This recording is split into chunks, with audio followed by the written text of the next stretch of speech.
नमस्कार, स्वागत है आपका। मैं हूं आपके साथ सपना दीपक मद्देशिया। बुलेटिन का आगाज करेंगे। मुख्यमंत्री विष्णुदेव साय की अध्यक्षता में मंत्रालय महानदी भवन में कैबिनेट की बैठक हुई, जिसमें अनेक महत्वपूर्ण निर्णय लिए गए। मंत्रिपरिषद की उप समिति ने अनुशंसित 54 राजनीतिक आंदोलनों से संबंधित प्रकरणों को न्यायालय से वापस लेने के लिए आगामी कार्रवाई करने का फैसला लिया गया। छत्तीसगढ़ गृह निर्माण मंडल ने फ्री होल्ड किए गए आवासीय भूखंडों के लिए आपको बताते चले कि व्यय परिवर्तन शुल्क और अर्थदंड से छूट प्रदान करने का भी निर्णय लिया गया।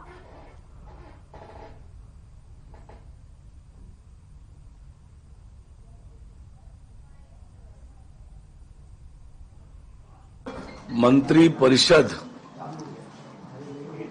की 17वीं बैठक राज्य के मुख्यमंत्री आदरणीय विष्णुदेव साय जी की अध्यक्षता में संपन्न हुई है। अनेक महत्वपूर्ण निर्णय आज की बैठक में लिए गए हैं। इसमें जो प्रमुख निर्णय है वो आपके सामने मैं प्रस्तुत कर रहा हूं।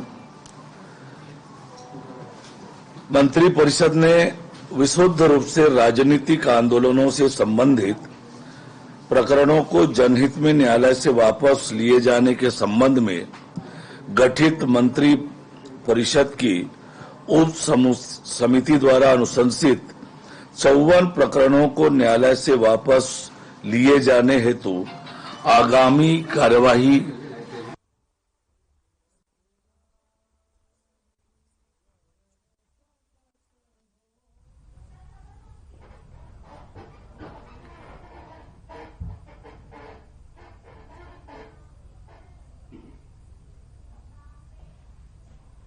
छत्तीसगढ़ के पूर्व कैबिनेट मंत्री डॉक्टर शिवबर डहरिया ने कहा कि 29 नवंबर को कांग्रेस की सीडब्ल्यूसी की मीटिंग में हार की समीक्षा की जाएगी और आगे के बेहतर प्रदर्शन को लेकर भी विचार विमर्श किया जाएगा। वहीं ईवीएम से चुनाव लड़ने पर कहा कि विकसित देश ईवीएम का उपयोग करने से बचते हैं और चुनाव में बैलेट पेपर का उपयोग किया जाता है, क्योंकि बैलेट पेपर में धांधली कम होती है। इसलिए सरकार को बैलेट पेपर से चुनाव कराने को लेकर विचार करना चाहिए। पूर्व कैबिनेट ने प्रदेश की कानून व्यवस्था को लेकर कहा कि प्रदेश में कानून व्यवस्था की हालत खराब है और जगह जगह नशीले पदार्थ मिलते हैं।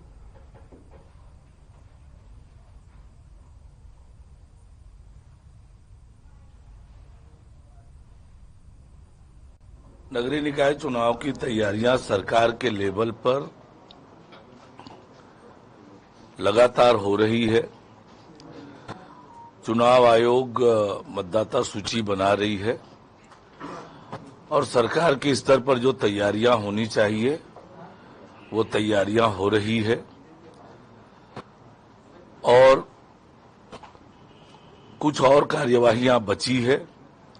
उन कार्यवाहियों को जल्द से जल्द करके बहुत समय से चल रहा था। भारतीय जनता पार्टी की सरकार में सिर्फ कागजी कार्रवाई होती थी। हम लोगों ने तो बजट भी दे दिया था, पैसा भी सैंक्शन कर दिया था, पैसा भी बजट से रिलीज कर दिया था। अब सरकार को काम करके दिखाना चाहिए, लोगों को मुआवजा देना है और सड़क बनाना है। स्काई वॉक के बारे में कई बार चर्चा हो चुकी है और स्काई वॉक वैसे भी बेकार है और उसको बनाना नहीं चाहिए था, इसलिए उस पर कोई निर्णय ये सरकार भी नहीं कर पा रही। बनाने का टेंडर 2 बार उसका निरस्त हो चुका, तीसरा टेंडर भी निकला है, वो भी निरस्त हो जाएगा। तो अब बेकारी है, उसमें कुछ होना जाना है नहीं। और रायपुर के जिला सहकारी बैंक में 2023 में 10 करोड़ के स्कैम का मामला सामने आया था। इसके अलावा अब मोहनलाल नामक व्यक्ति के ऊपर एनएसयूआई ने आरोप लगाया है कि उनके बैंक अकाउंट में 20 लाख रुपए आए हैं और जब उनसे इस बात की पूछताछ की गई तो उनका कहना है कि उन्हें इन पैसों की कोई जानकारी नहीं है। एनएसयूआई का आरोप है कि जो घोटालेबाज है उनके ऊपर कोई कार्रवाई नहीं की जा रही है और वो आज भी बैंक में कार्यरत है और इसी कड़ी में एनएसयूआई ने कलेक्टर को ज्ञापन सौंपा है। साथ ही कार्रवाई न होने की स्थिति में आने वाले समय में रायपुर कलेक्ट्रेट के घेराव का भी चेतावनी दे दी है।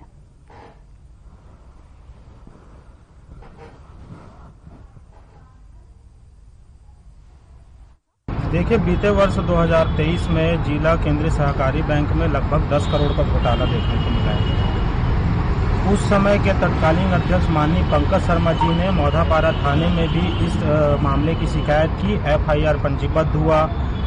कार्यवाही के मोड में पूरी तरह सरकार थी। फिर 2024 में भारतीय जनता पार्टी की सरकार आई।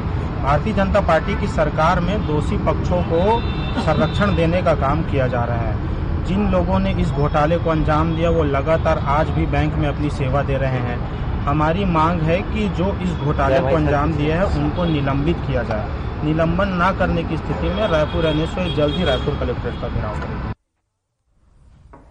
पूर्व सीएम भूपेश बघेल दिल्ली रवाना हुए। दिल्ली रवाना होने से पहले उन्होंने मीडिया से बातचीत में कहा कि सबसे पहले कांग्रेस ने लोकसभा में शतक लगाया। उन्होंने प्रियंका गांधी को जीत की बधाई दी। साथ ही साथ राष्ट्रीय अध्यक्ष खड़गे से मुलाकात करने की भी बात कही। उन्होंने कहा कि राष्ट्रीय अध्यक्ष से मुलाकात कर ईवीएम में मतदान कराने पर आपत्ति जताने की बात कही। उन्होंने कई मामले उदाहरण देते हुए ईवीएम में धांधली का आरोप लगाया।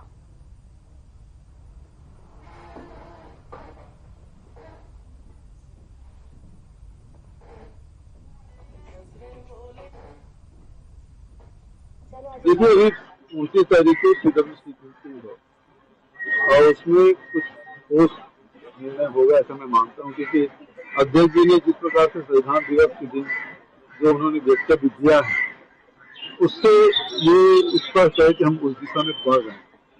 क्योंकि चाहे वो छत्तीसगढ़ हो, हरियाणा हो, चाहे महाराष्ट्र हो, चुनाव है, वो किसी से गले उतरने वाले रिजल्ट नहीं है। जहाँ यही कुरूद में जो प्रत्याशी है उसके घर में 6 वोट है, उसको 1 वोट नहीं मिला, ये कैसे संभव हो सकता है? वहाँ महाराष्ट्र में जिस गांव लोकसभा में जीते थे, जिस पोलिंग बूथ में, वहाँ 0 वोट मिल रहा है कांग्रेस को, कैसे संभव है?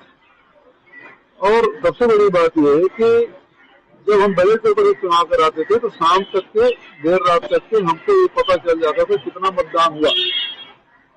आज ईवीएम इलेक्ट्रॉनिक युग है और इसमें ईवीएम से वोटिंग होने के बाद भी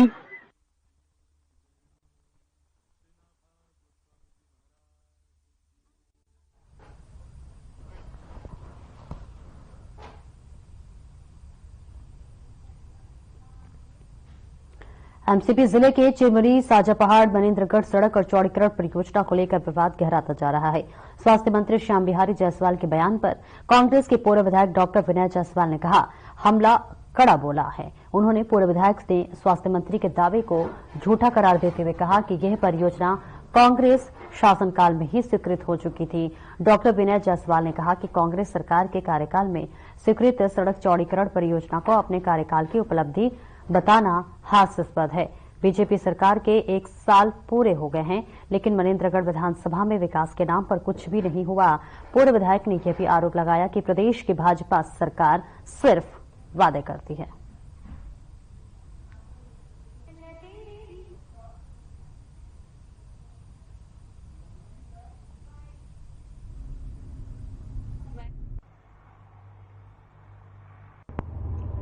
देखिए, पिछले 1 वर्षों से भारतीय जनता पार्टी की सरकार है, विष्णुदेव साय की सरकार है, और लगातार पिछले 1 वर्षों से हम लोग केवल सुन रहे हैं कि क्षेत्र का विकास हो रहा है, क्षेत्र में करोड़ों रुपए आ गए, लेकिन कोई भी विकास हम लोगों को जमीन पे नहीं दिख रहा है। माननीय मंत्री जी हैं, ये क्षेत्र का सौभाग्य है। उनका भी जब बीच बीच में बयान आता है तो मुझे बड़ा दुख होता है और थोड़ी हंसी भी आती है कि आप काम लाइए, नए काम कराइए, पुराने काम जो हैं मंत्री जी को भी पता है, टेक्निकल आदमी है, दूसरे बार के विधायक हैं, मंत्री जी हैं। देखिए, चिरमिरी से मनेन्द्रगढ़ के बीच जो साजापहाड़ सड़क है, चैनपुर साजापहाड़ सड़क, ये 17 किलोमीटर लंबाई है और इसके डबल लेन सड़क के लिए लंबे समय से मांग थी, चौड़ीकरण की मांग थी और उसके वजह से समय ज्यादा लगता था। मैं धन्यवाद देता हूं माननीय मुख्यमंत्री जी को, माननीय उप मुख्यमंत्री और पीडब्ल्यूडी मंत्री अरुण साव जी को, माननीय वित्त मंत्री ओपी चौधरी जी को कि 40 करोड़ 71 लाख रुपए की जो सड़क की स्वीकृति, वित्तीय स्वीकृति प्राप्त हो गई है, उसमें जल्द ही टेंडर लगकर आने वाले 2 माह के अंदर काम प्रारंभ हो जाएगा।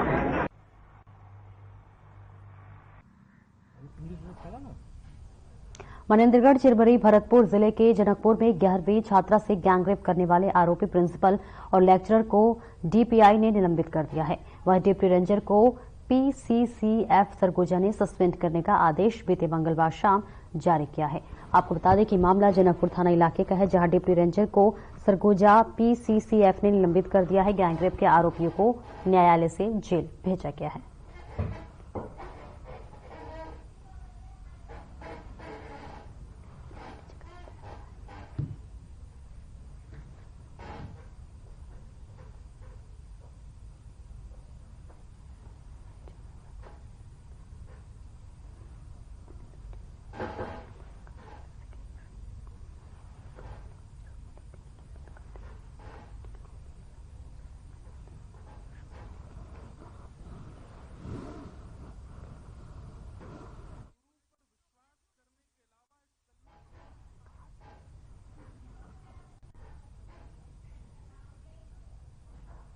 और इस खबर पर ज्यादा जानकारी के लिए हमारे संवाददाता पप्पू यादव हमारे साथ जुड़ रहे हैं। पप्पू, देखिए, ये जो पूरा मामला है बेहद जो है घिनौना अपराध किया गया है, एक छात्रा के साथ गैंगरेप किया गया है। अब तक क्या कुछ जानकारी?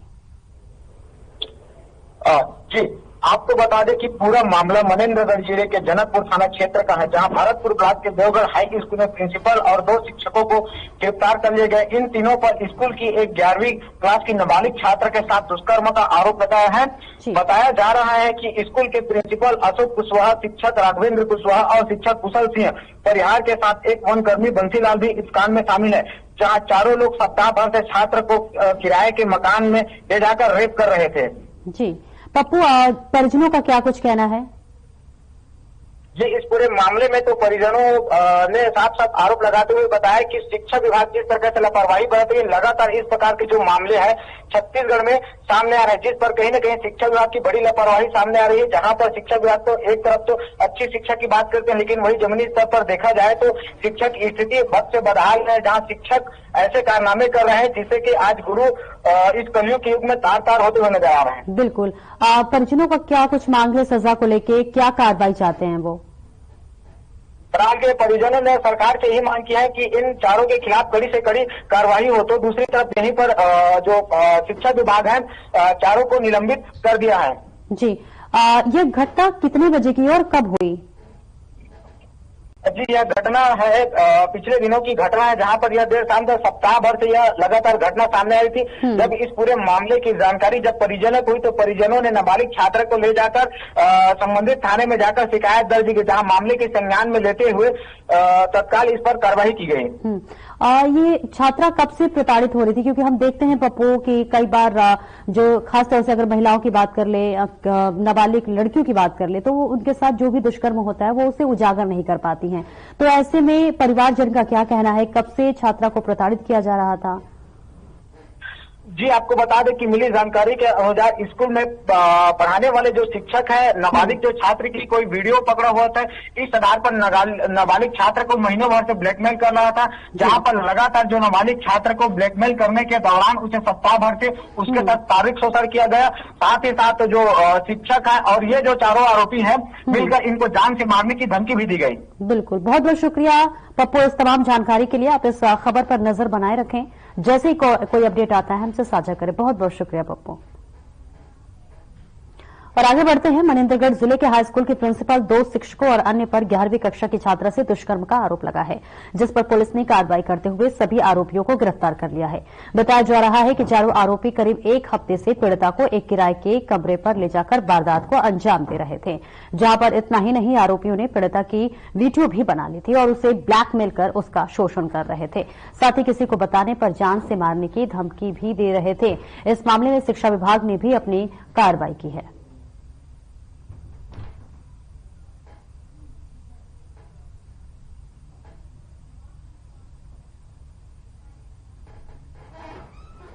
विकासखंड भरतपुर का ये मामला है और आज ही ये 3 शिक्षक के पे एफआईआर हुआ है, वहाँ के थाने ने किया है और एफआईआर की कॉपी हम मंगवाए। और इसमें से अशोक कुमार कुशवाहा जो लेक्चरर हैं, कुशल सिंह परिहार ये भी लेक्चरर हैं, ये दोनों शिक्षकों के कार्यवाही आबलिक निलंबन का प्रस्ताव हमने संचालक महोदय को भेज दिया है।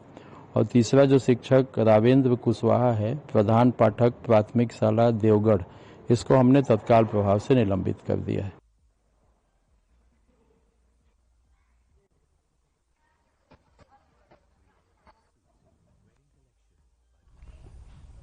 और आगे बढ़ेंगे, लेकिन उससे पहले बलौदाबाजार से बड़ी खबर सामने आ रही है, जहां बाघ का किया गया रेस्क्यू। 9 घंटे की मशक्कत के बाद पकड़ा गया है बाघ।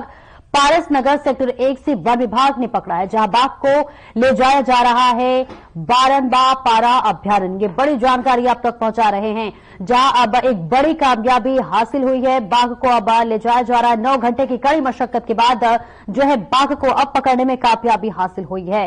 ये बड़ी जानकारी बलौदाबाजार से दे रहे हैं, जहां बाघ के दहशत में लगातार लोग जी रहे थे, लोग घरों से बाहर नहीं निकल पा रहे थे। और इस बीच वन विभाग ने लगातार शिकंजा कसा और इस बीच बाघ का रेस्क्यू कर लिया गया है। और इस रेस्क्यू को करने में लगभग 9 घंटे से भी ज्यादा का समय लगा है। और देखिए, तस्वीरें भी सामने आ गई है, जहां वन विभाग ने कड़ी मशक्कत के बाद बाघ को अब अपने पिंजरे में कैद कर लिया है। और कहीं ना कहीं अब लोग राहत की सांस लेते हुए नजर आ रहे हैं। लोग बाहर नहीं निकल रहे थे, क्योंकि इस दहशत में थे कि कहीं बाघ उन्हें अपनी शिकार न बना ले। और ऐसे में अब ये बड़ी कामयाबी हासिल हुई है, जहां 9 घंटे की कड़ी मशक्कत के बाद बाघ को रेस्क्यू कर लिया गया है, बाघ को पकड़ लिया गया है। और वन विभाग अब जो है बाघ को ले जाया जा रहा है।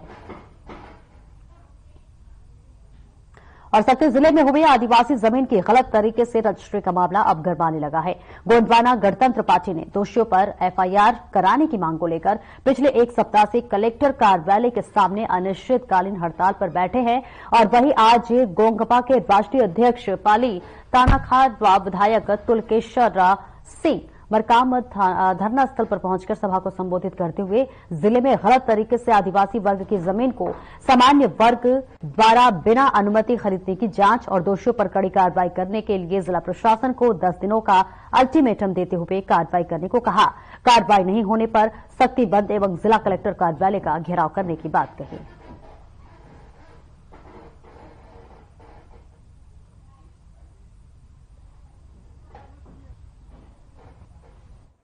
आज का ये जो हमारा जो गोंडवाना गणतंत्र पार्टी का अनिश्चित धरना है, इस धरना का स्पष्ट उद्देश्य कि यहाँ पर हो रहा है, गलत हो रहे हैं बहुत ज्यादा। क्योंकि जो जमीन आदिवासी जमीन कह रहे हैं आदिवासी को हस्तांतरण अब इसकी नहीं हो सकती। जो रजिस्ट्रार महोदय है, जिसके दबाव में आके रजिस्ट्री किया या फिर नियम कानून नहीं जानते क्या, यदि इस तरीके से ये एक मामला यहाँ पर हमको संज्ञान में आया, परंतु बहुत सारे लोग अभी जिस तरीके से हमने यहाँ पर धरना दिया, तो अभी तक के हमारे पास 50 से अधिक मामले संज्ञान में आ चुके हैं। बलरामपुर में पुलिस ने बड़ी कार्रवाई करते हुए फाइनेंस कंपनी के फरार आरोपी रामनुजगंज पुलिस को गिरफ्तार कर लिया है। आपको बता दें कि आरोपी ने भारत फाइनेंस कंपनी में कार्यरत रहते हुए आर्थिक गबन किया था और साथ ही पिछले 1 साल से आरोपी पुलिस ने छिपता चल रहा था, जिसको आखिरकार पुलिस ने दबोच लिया है। पिछले 1 वर्ष से विभिन्न स्थानों पर लुका छिपी कर रहा था और अब आरोपी को गिरफ्तार कर लिया गया है। आरोपी ने बैंक से ग्राहकों को मिलने वाली राशि और जमा राशि से कुल रकम 37,99,000 रुपए का गबन कर धनराशि को अपने व्यक्तिगत काम के लिए उपयोग किया था, जिस पर जांच के दौरान अन्य 3 आरोपियों को पहले ही गिरफ्तार कर लिया गया था।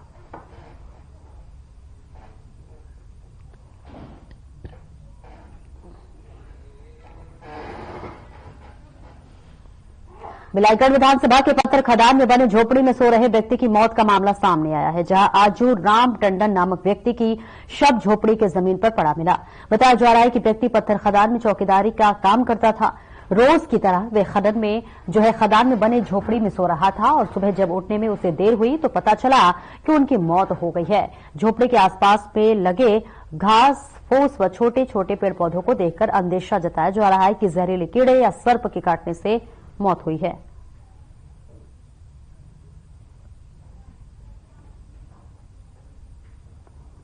राम बंजारे मैं वो का साढ़े हुआ तो हमने वो देखी ना तो शरीर काला पड़ गया है और देखते में पूरा मतलब पूरा जानकारी है से अनुसार से पूरा वह सांपे काटे हावे समझा वाला सांपे काटे हावेला काबर देखते में पूरा काला पर गया शरीर है। क्या घटना घटी है जिसके सामने आया है? सर उसको देखने पे तो ऐसा प्रतीत होता है उसका शरीर काला पड़ रहा है, कोई जहरीला सांप वगैरह उसको काटा जैसे लग रहा है सर हम लोग को अनुभव से। क्या काम कर रहा था? कहाँ करता? ये वही छपुरा पथरा खदान में मजदूरी के काम करता था। वैशाली नगर विधानसभा के 1200 लोगों ने विधायक विकेश सिंह के आह्वान पर द साबरमती रिपोर्ट फिल्म देखी। विधायक सिंह ने कहा कि सभी जरूर ये फिल्म देखें। आपको बता दें कि वैशाली नगर विधायक विकेश सिंह ने अपने विधानसभा क्षेत्र में 35,000 से अधिक भारतीय जनता पार्टी को सदस्य बनाया है। वहीं उनकी आईडी से बीजेपी के सदस्य बनने वाले लोगों को सहित उन्होंने इच्छुक आमजनों को साबरमती फिल्म निःशुल्क दिखाने की शुरुआत की है। भिलाई के चंद्रा मौर्या छवि गृह में 12 बजे से आज 1200 लोगों ने एक साथ बैठकर इस फिल्म का आनंद लिया। सेन ने film the Sabarmati report Bharatiya Janata party के प्राथमिक सदस्य बनने वाले युवा, महिला, पुरुष व वरिष्ठ नागरिकों से भी ये फिल्म अवश्य देखने के लिए आह्वान किया। देखिए, साबरमती फिल्म सबको देखना चाहिए। गोधरा कांड 2001 में जब हुआ तो उस समय साबरमती एक्सप्रेस में आग लगाई गई। उस समय सरकार हमारी ही थी, लेकिन उसमें पूरा फोकस जो है कांग्रेस के नेताओं ने, कांग्रेस के लीडर्स ने, सेंट्रल में उनकी सरकार थी, उन्होंने तोड़ मरोड़ के मीडिया को खरीद कर ये बतलाने में सफल रहे थे कि ये पूरी साजिश भारतीय जनता पार्टी की साजिश है, हम लोग धर्म के आधार पर लड़ाई लड़ाते हैं। ऐसा उन्होंने एक संदेश देने का काम किया था। इस फिल्म में जो ये फिल्म है सत्य पर आधारित है।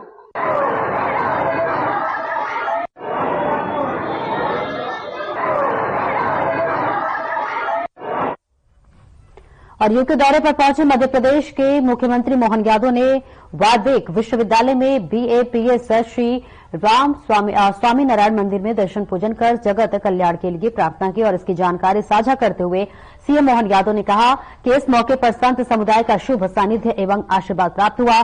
भगवान स्वामी नारायण की कृपा सदैव संपूर्ण विश्व पर बरसती रहे, सबसे और सबके जीवन में सुख और समृद्धि का वास हो और समाज सबका कल्याण हो, और यही प्रार्थना है।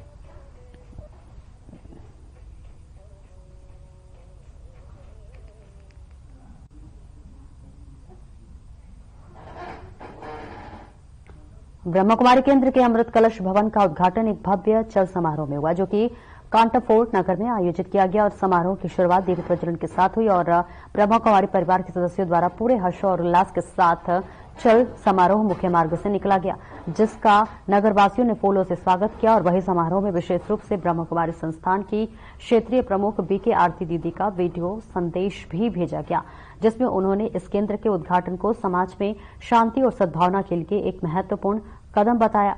वहीं उद्घाटन समारोह में BK आशा दीदी, BK रेवती दीदी, BK शुभांगी दीदी और केंद्र के संचालिका BK अंशुया दीदी ने भी कार्यक्रम में भाग लिया और राजयोग अभ्यास कराया। मौके पर BK आशा दीदी ने कहा कि यह भवन हर व्यक्ति के जीवन में आत्मिक शक्ति और शांति का संचार करेगा। हम सभी मिलकर समाज में एकता और समृद्धि की दिशा में कदम बढ़ा रहे हैं। तो वही विधायक मुरली भवरा ने भी इस मौके पर ब्रह्म कुमारी संस्थान के कार्यों की सराहना की और कहा कि समाज में शांति और एकता की आवश्यकता है और ब्रह्म कुमारी संस्थान इस दिशा में अद्वितीय कार्य कर रहा है।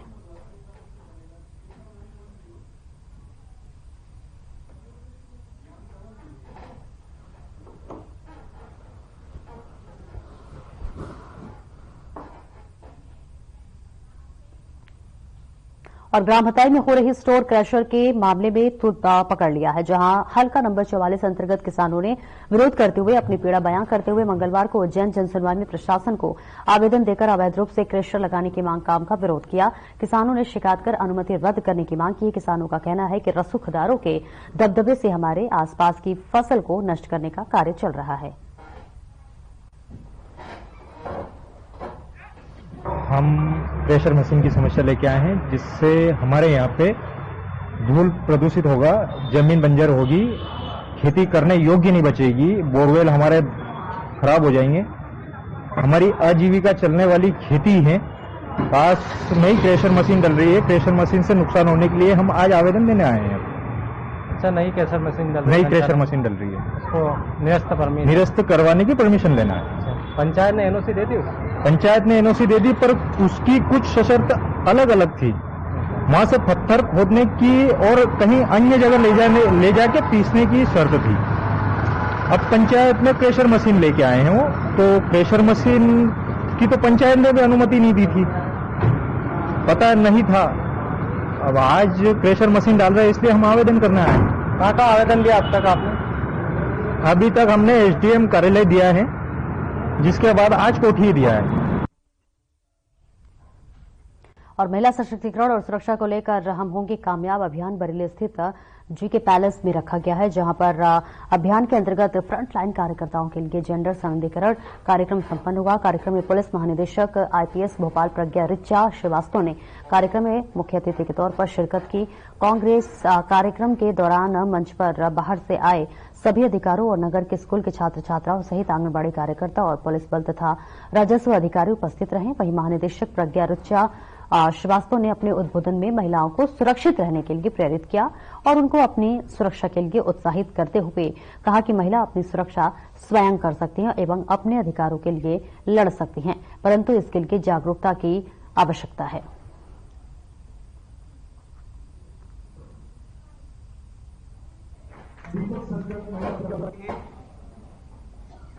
भारत सरकार ने निर्देश है कि इस संबंध में 15 दिन का एक विशेष अभियान और पखवाड़ा चला जाए और हमारे प्रदेश में भी हमारे प्रदेश के माननीय मुख्यमंत्री जी द्वारा यह अभियान चलाने के निर्देश दिए गए हैं और प्रदेश स्तर पर यह अभियान कल से प्रारंभ हुआ है। 25 तारीख से लेकर 10 दिसंबर तक या 15 दिनों में जो जेंडर आधारित हिंसा है या महिलाओं से संबंधित जो अपराध हैं या जो इसमें जागृति पैदा करनी है, विभिन्न जिलों में विभिन्न तिथियों में यह कार्यक्रम आयोजित किए गए हैं और कल से यह सिलसिला प्रारंभ हुआ है। यह हमारे लिए प्रसन्नता की बात है कि आज बरेली में हम एक जिला स्तर का कार्यक्रम कर रहे हैं, जिसमें अत्यंत वरिष्ठ लोग हैं, मैडम आई हुई हैं जिनको कि इस विषय के संबंध में ज्ञान है।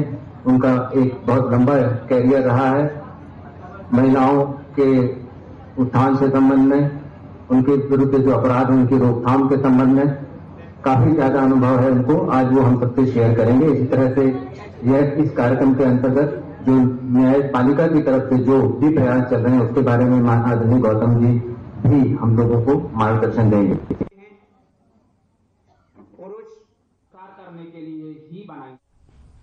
फिलहाल इस बुलेटिन में इतना ही। दीजिए इजाजत। नमस्कार।